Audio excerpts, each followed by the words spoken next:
அனைவருக்கும் வணக்கம். இப்பொழுது ஒரு நூலை பற்றிய ஒரு மதிப்பீடு. மாணவரின் வளர்ச்சி ஆசிரியரின் பொறுப்பு. முகேஷ் அறக்கட்டளையுடைய 12ஆம் பதிப்பாக 12ஆம் நூலாக வெளிவரக்கூடியது. அண்ணாநகர் டாக்டர் ரமேஷ் அண்ணா அவர்கள் எழுதி நமக்காக அளித்திருக்கக்கூடிய இந்த சிறு நூல்.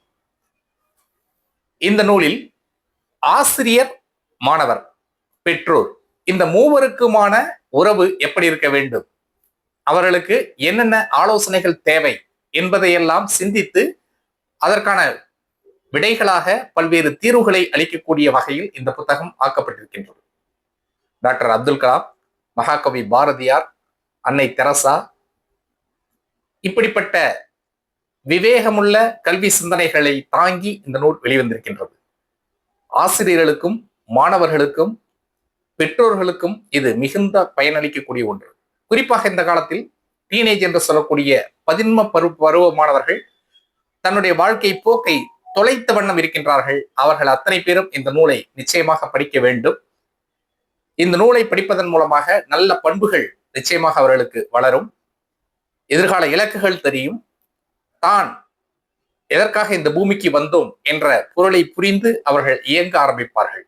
அந்த வகையில் மிக சிறப்பாக முகேஷ் அறக்கட்டளையால் வெளியிடப்பட்ட இந்த நூல் ஒவ்வொரு வீட்டிலும் இருக்க வேண்டிய ஒரு சிறப்பான சிந்தனையை தூண்டும் ஒரு புத்தகம்.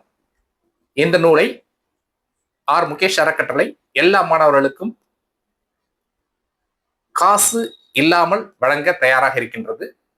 அது மட்டுமல்ல, இந்த நூலை படித்து அதில் அந்த மாணவர்கள் என்ன பொருளை புரிந்திருக்கின்றார்களோ அந்த அடிப்படையில் அவர்களுக்கு ஒரு கட்டுரை போட்டியையும் நடத்த நமது முகேஷ் அறக்கட்டளை நிறுவனம் தயாராக இருக்கின்றது. ஆகவே ஒரு கல்லில் 2 மாங்காய் என்பதை போல இந்த நூலை படிக்க நல்ல வாய்ப்பு. இதில் படித்தவற்றை புரிந்து ஒரு கட்டுரை எழுதுவதற்கும் ஒரு நல்ல வாய்ப்பு. மிகச்சிறந்த கட்டுரைகளுக்கு மிக உயரிய பரிசுகள் காத்திருக்கின்றன. நன்றி, வணக்கம்.